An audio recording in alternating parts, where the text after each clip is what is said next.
So excited to introduce Shu-Ping Tseng. She was born and raised in Taiwan, where she became an ER nurse and a volunteer coordinator before she came to the United States. Then she was a native Oak Parker starting in 2014 before finally settling in Wisconsin. She's also a Zen Life instructor, having taken that training course with me and some of the others here under Roshi. And we're so excited to have you talk here on one of those pieces. The title of today's Dharma talk is River of Life. Thank you, Shu-Ping. Microphone, so hold this and I will bring this in. Thank you. Yeah, good morning, everybody. Can you hear me? Mm-hmm. Okay. Yeah, it's very weird experience because I usually be on the TV, that square. Yeah. So you can see I'm pretty nervous, and then I open to whatever is going to happen. Yeah. So, yeah. Yeah. Thank you. That's good. Okay. So since I still have fun from last night, I don't think I will be able to give a Sunday morning Zen talk like most of the days. Let's just go with the flow. Yeah. So even though when I commit to give a talk, I started to go back to review what I've learned under Roshi's teaching. But then they are more and more come to me, and I'm overwhelming with what can relate it just with this topic, the river of life, because it resonates with me like we are no different from the river. River, life, life, river. We can be that river too. So actually, before our talk, I would like to invite you, if you trust me, I would like to invite you to do two practice, okay? I know here you have a coffee, but that will be fine, okay? Yeah.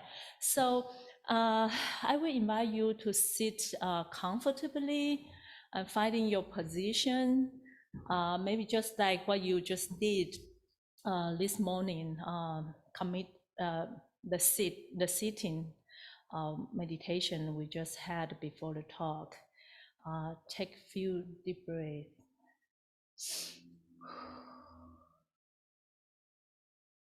Give yourself a sense of feeling that coming back to yourself. I know you're probably very excited what I'm going to talk about, but let's first connect to yourself.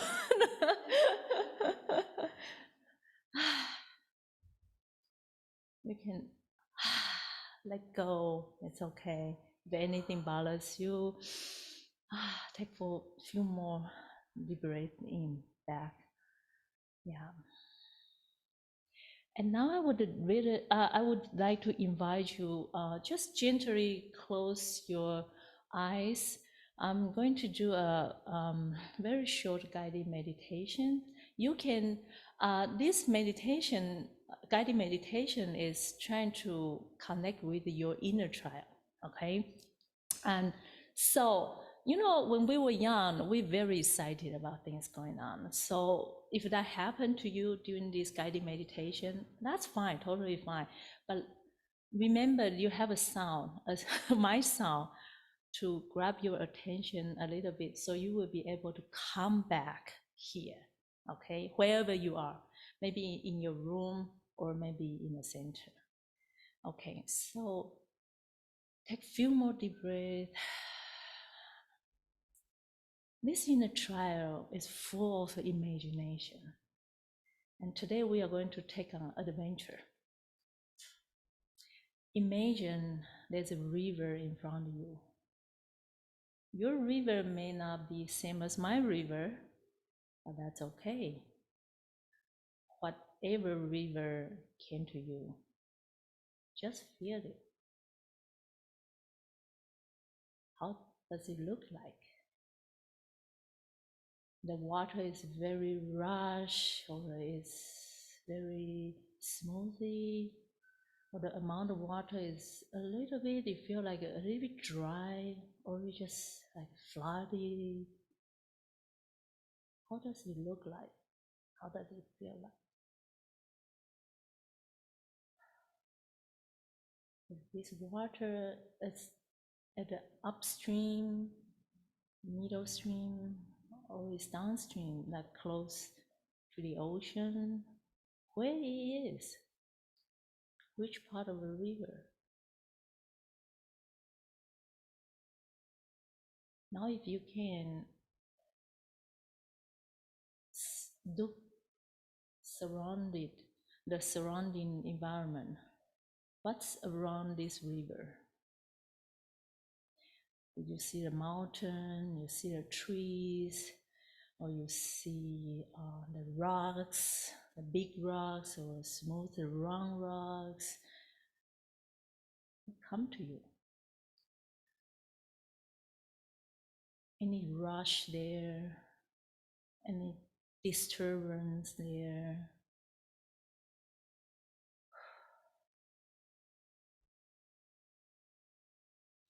And if you can ask this river 3 questions, what will you ask? You can ask the question like, who are you? Or you can ask a question like, what does you mean to me? So there's a connection. So you have a little time to ask your 3 questions.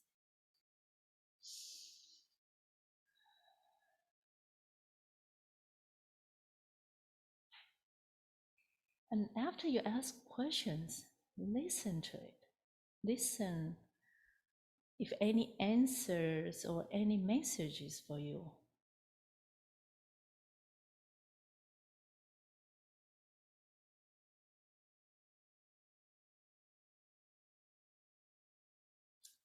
Okay, now we have an intention. After a few deep breaths, we are going to go back where before this journey. If you are in the center, you come back to the center. If you are in your room, in your space, you come back to your space, and then you gently open your eyes.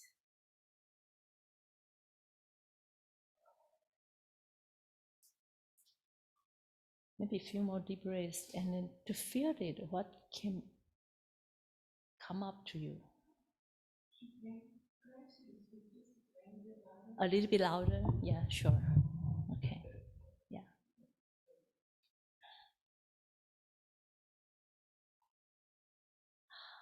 Do you enjoy that river? Or anything comes up you want to share? Very quick one, short, maybe few words or sentences. What does that river mean to you, or what river you saw?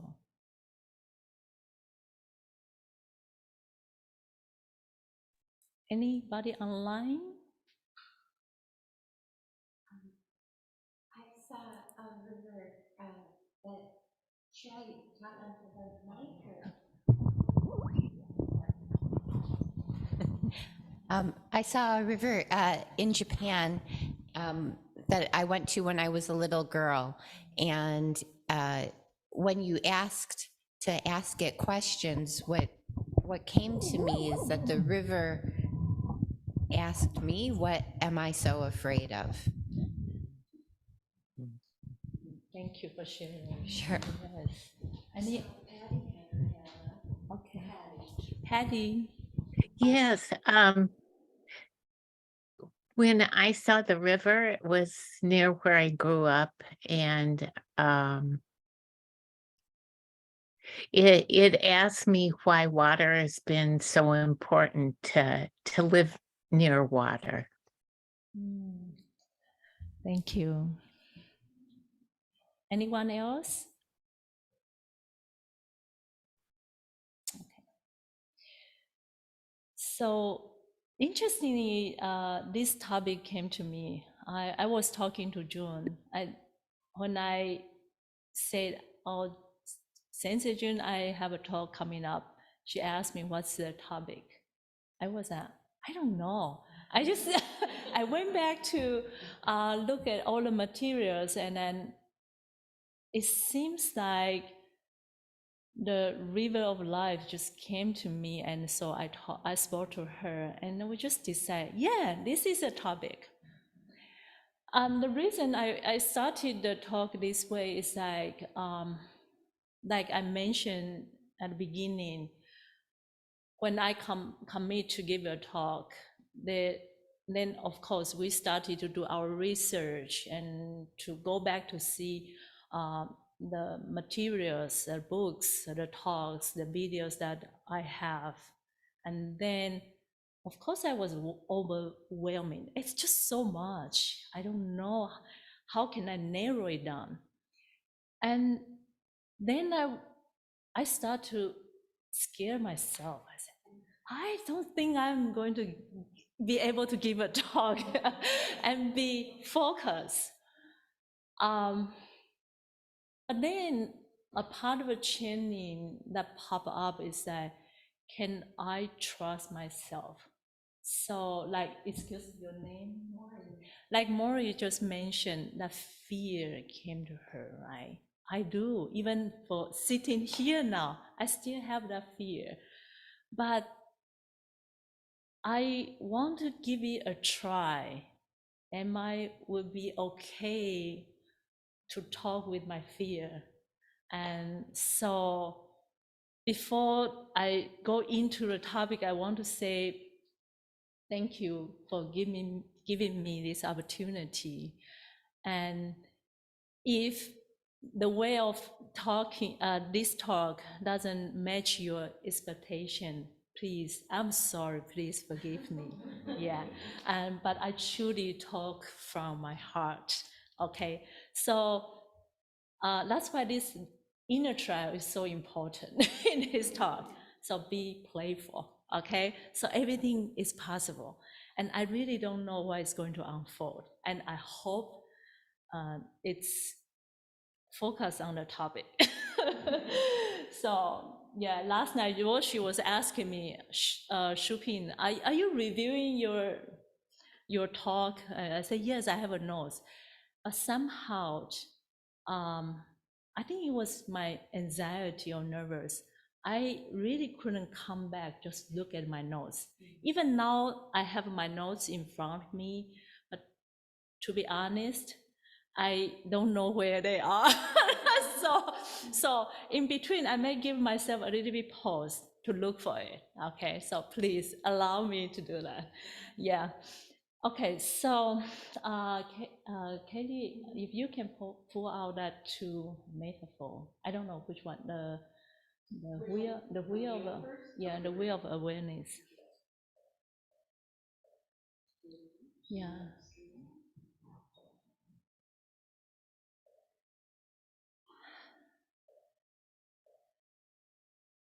Yeah, so there are two metaphors. Can you hear? So there are two metaphors that we very often see in our foundation of mindfulness teaching, and also a lot of time during our talk, or you hear a lot in the center. So actually, the first practice that I invite you to do is really, it's really from here.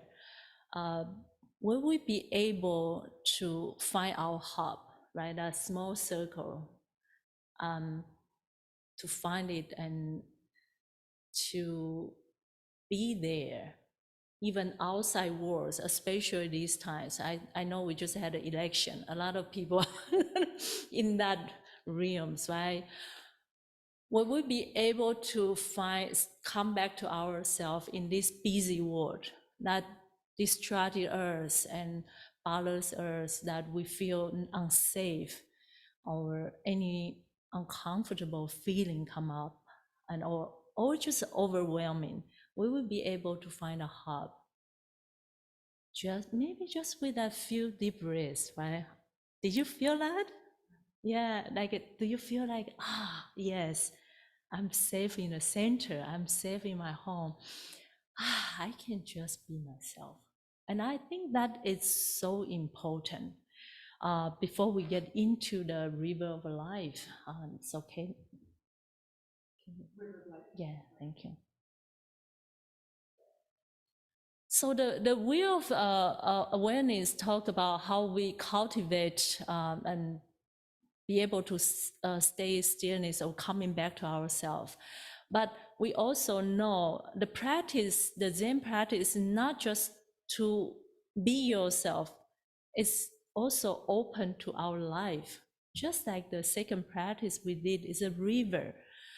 You don't really know where river is going. You can predict, okay, because the geography, you know, it will from the mountain, from the top to down, or maybe down to the ocean. But we really don't know. Not all the river goes to ocean. So it reply to not everybody's life purpose is the same, right? So finding your purpose or finding your destination, it becomes pretty important in our life. And in this metaphor, we talk about the river go, and you can see some river is just keep going. Some river will hit the bands. And we say there are two bands, one side is ice, one side is fire. And in our life, it happens daily, right? But the important thing is that can you be aware when you hit the band and still be able to come back, that integration. I think for me, that's very important. And that is the way that keeps me moving forward. We all have challenges in our life. And once a while, we really get stuck. Sometimes a few minutes, sometimes a few hours, sometimes can be few months or few years, you never know. But with this mindfulness practice, we cultivate our awareness when things happen, so we don't have to stuck for a long time. We have that ability to come back. So I want to expand a little bit from this metaphor. What does ice band mean to us, or fire band mean to us? In Dr. Dan Siegel's hand model, it's very easy to understand how our brain function works, and which we probably have heard many times. We human nature are like most animals. We have a very ancient brain, which is our brain stand, right? And it's about surviving. So it regulates and control our body temperature, our heartbeat, breathing. So if we get damaged, it's very life-threatening. Okay, so then, so that's a part that is about a surviving mode. But we know after so many generations, and we don't really live the way that our ancestors used to live. So how to regulate that surviving mode becomes a big challenge for us these days. It's like, even though we don't have to go out to fight with the parades, animals, to be able to gain the food, but our brain seems like doesn't really evolve that much from that time. Yeah. So whenever we sense that, and then even it's more like unconsciously, we kind of responded to it. And before I took the Mindfulness Foundation training, the course, actually, I even didn't realize that. A lot of the time, how I respond to my daily life, it just comes automatically without thinking.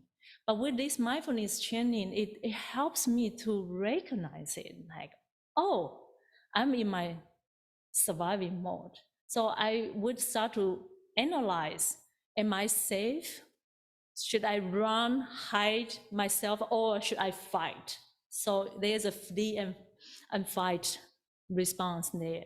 And if this threat is too big, like we can see from many animals, you start to freeze, you pretend you're dead. We saw that a lot too. So these days when we start to talk about trauma, actually it's a lot of part is related to freeze reaction there. That can totally change our life. Imagine if you feel fear, threatened all the time. Life is different. You cannot be relaxed. You don't feel safe, right? So, but to live our life, we tend to want to live in a life like we mentioned about integrate. So what does that integration means to us? You want to live how to say that word, well-being or wellness, right? So you want to be aware. That's what we are practicing for. The reason you come to here doesn't want to come to here to get more threatened, get more fear. But we know what we pay attention to, it matters. And that will affect what we practice. We become good at what we practice. So I'm so grateful for everybody who comes here to know yourself and to I can say collect the useful tools that you can apply in the life. So since we talk about the well-being, awareness, I want to talk about a little bit about the 4 pillars of awareness. And sorry, you see, I start to get confused about myself. Sorry, a moment.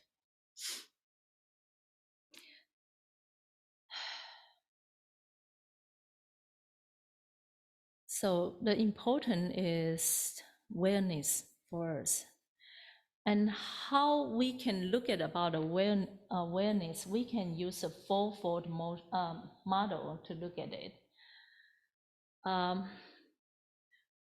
What 4 aspects can help us to analyze or examine our awareness? First, I think we all agree motivation is very important. Motivation, it gives us the drive to do something, right? And then attention.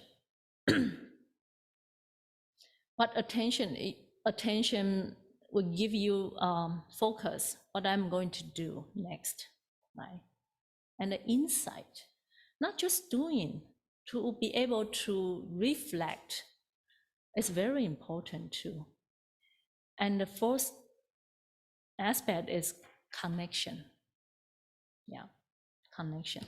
And when we talk about this wellness, with these 4 aspects, motivation, attention, insights, and connection, we can look at it a little bit deeper this way. Like, how about when my motivation, I have motivation. When it's too less, how will you look like? When it's too much, how will you look like? When it's dysfunction, our balance, yes, I have motivation and I know what to do. But when it's dysfunction, our balance, how will you look like? And I think this is the most important part that most of us are looking for, is when it's optimal, is when it's in a balance, how will it look like or feel like? So I want to give there are so many examples came up when I was preparing that, but I think the one who came to me is, if I can only talk from my experience and what I have been practiced for the last 14 years, is to be a good mom and a wife, which this is a full-time mom's job. Okay, so I want to give you an example. I think it's my privilege that to be able to be a full-time mom, which I don't think so at the very beginning. It took me years to recognize I'm doing something very important. And so the privilege, what I meant is like, I got a chance to take my son to all his martial arts classes and piano lessons. He started when he was first grade, and now he's in 8th grade. And of course, with our movement, and there was some interruptions, and then he did online. So I'm going to talk from the point of view as a mom who goes through with him in these four directions. Let's see how it may look like. I could see he has a very strong motivation when he decided to sign up for martial arts. He loves it. So I had no problem to take him. But at the same time, I also know my son is pretty stubborn kid, which probably is pretty like these days. The kids talk back to parents and explain their opinions all the time, right? So at the very beginning, his motivation had no problem. He would just like, whenever we say it, and let's go, wow, that's so easy. I said, oh, wow, heaven. And I imagine that would be there forever. But of course, as all the parents know, that is a honeymoon. Then you have to start to work on it. When it's too late, what you do, you encourage him, you show him, you grab him, right? And so hopefully, and he will back to that, and which I have seen, that's what we call up and down, right? This is one way we can look at motivation when you change. And we know everything change. It's even like you like something very much at the beginning, but it doesn't necessarily mean it's going to be there forever. Same as our mindfulness practice. Commit to sit, our meditation as well, right? And we know we like Zen so much, so that's why we keep coming back. But in between, it may fade away. But how we get that back, if we think this is very important for us, how we grab it back. So motivation matter. And attention. Okay, once he gets into the dojo, and then he has to practice. And I truly appreciate the martial arts practices that kids really, they have to pay attention to what their instructors teach them, and then they will be able to follow. Otherwise, they may injure themselves or hurt other their classmates. So when the kids have very less attention, you can see them kind of wandering around, they don't follow, and they always do something different, right? But at the same time, you also have some kids, they are super focused or too much attention. They probably, but then that would probably cause or issue is that they only focusing one thing. And then next instruction probably is already come and they couldn't follow. So we can see too less, too much, they're not so good. They serve their function. Here we don't talk about right or wrong. We talk about, does it really serve their function, serve that situation? It's that in a balanced situation. This is about attention. And the insight, I think insight is a little bit difficult to talk about it. And that actually is another purpose what I did the river, that guided meditation. It's, you got to, insight for me is a little bit, you have to trust your inner voice. Actually, that reflect to what Colleen was talking, embodiment. And her talk is so beautiful. If you haven't listened to that, you should go back. Is that because embodiment is, she say, is a language. But this is a language we are not familiar with. So we tend to, when you learn some language, I can see from my son is that because we are multicultural family, my husband and me are from very different background, and English is our mainly language. So I can see the way he grew up. To learn a new language, you will always pick up the easiest one, not the one you feel familiar with. So since the inside, it's more like a body language. It's your feeling, your gut feeling. And to be honest, in these days, most of us we don't have enough, right? So to cultivate that inside, I think is very important. For the first aspect, we talk about connection. What came to me is that some of you know I practice Zen Tango drawing. What I like the most there's a way I really in it for many years now. It's connect to dots. I would do the randomly dots and just to connect it, use a different way. I can use a string. I can go left to right and or up, top to down. It's just like it blended. And so the connection, what I think is very important, especially these days, is that we have so many people are so lonely. They feel so alone. And I think when we first came out from that pandemic, we feel that too, right? And so last night, that party was, oh my gosh, that's a blast. Blessing. It's like, we kind of, I was like, I forgot the feeling like when I can be people in person and we laugh and to enjoy and to see what happened. It's really different from the Zoom. So people come back. And so that connection, when we don't have enough connection, we feel alone, right? And we don't have a feeling or sense about the belonging. But when it's too much, you are everywhere. You don't have time for yourself. Or in our time, how we grew up, we see we have two working parents. They were outside, and then when you come home, you are tired. You cannot relax. So finding your balance, the optimal situation is very important, right? Yeah. So integration, right?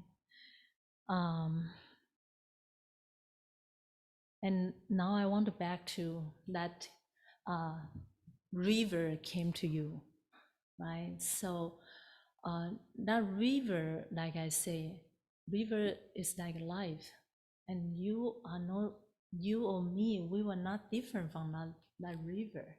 So what image popped to you probably means something to you, and that would be something for you to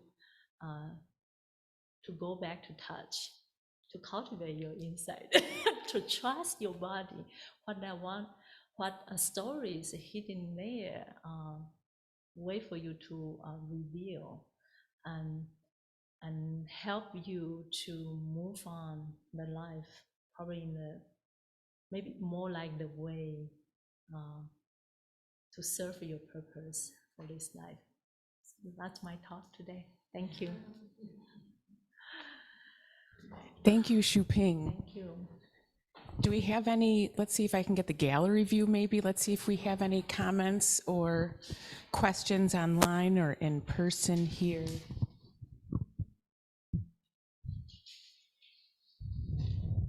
Oh, you're back, everyone.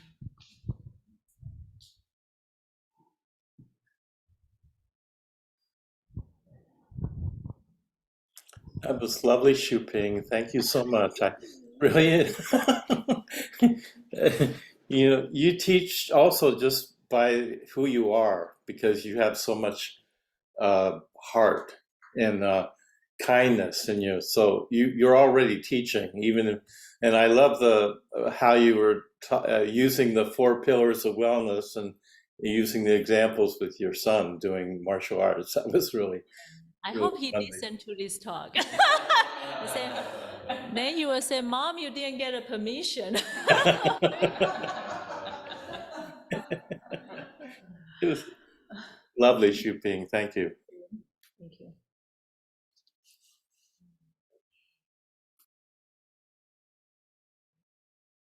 Yeah, so if you have any questions or any sharing or any comments, yeah, now is the time for you.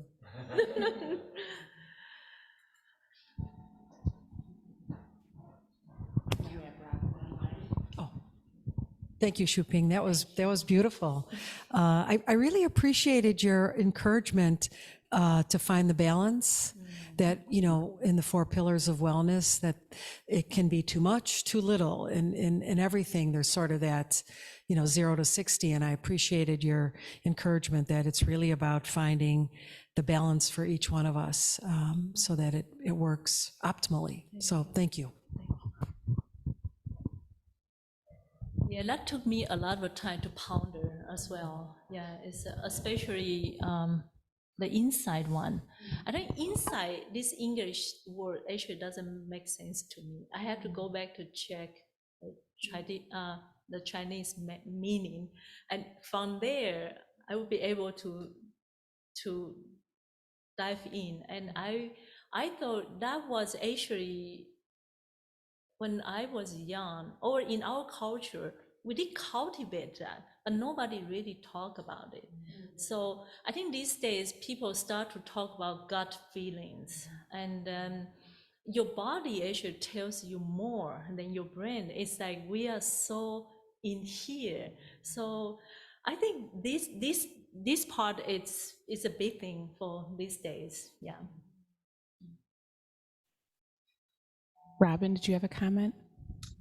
I just wanted to thank you, Shu-Ping. I always love it when you talk. I think you're amazing. Thank And you. thank you so much. And I really loved your talking about your son with the martial arts, because we have a grandson who is 7, who is in martial arts and loves it. And we can see how great it is for him. So, and you're talking about it today, just added more, like, for me to think about with him. But I liked all that you talked about. And I love that you're so brave and would allow yourself to be afraid and just talk from your heart. You're a great blessing to us. Thank you. Actually, this courage from our commit to sit one day. Remember, I was out for a while, and when I showed up that day, and Michael brought up the topic, show up. And wow, just that 2 words, I said, okay. Yeah, even though I am not fully prepared, I still have to show up and then see what happens. Yeah. Yeah. Hi, Shu-Ping. I remember when you mentioned the connection, the dots, and then how you love to draw lines. I remember the class that you did once, showing us how to, and I mean, the drawings that you came up with are just amazing, just absolutely amazing. I could never imagine, but it was so detailed and everything else. So that's what I remember about the connections. Yeah, and that actually, I think it reflects to our practice as well. Practice really matters, right? Like I mentioned before, drawing is really definitely not my thing, but it came to me when the time I feel like I need to come back to myself. So then Tango drawing, our Zen practice. And I have to say, I'm really not a good student. I'm in and out, but I'm navigate. And I think as long as I don't quit, I will always have a hope to move forward. Yeah. So, yeah. And that's how details start to show. Yeah. Well, thank you, Shu-Ping. I just love the talk and the reminder, just we get good at what we practice, and just that showing up here to be able to practice what it is we want to be good at it, right? Yes. So thank you for that. So Roshi, I will keep practicing my teaching. Keep showing up. Yes, keep showing up. Yeah. Thank you. Thank you. Thank you, everybody. Thank you, everybody. Have a good week, Sunday. Yeah, have a great Sunday. Yeah. Yes.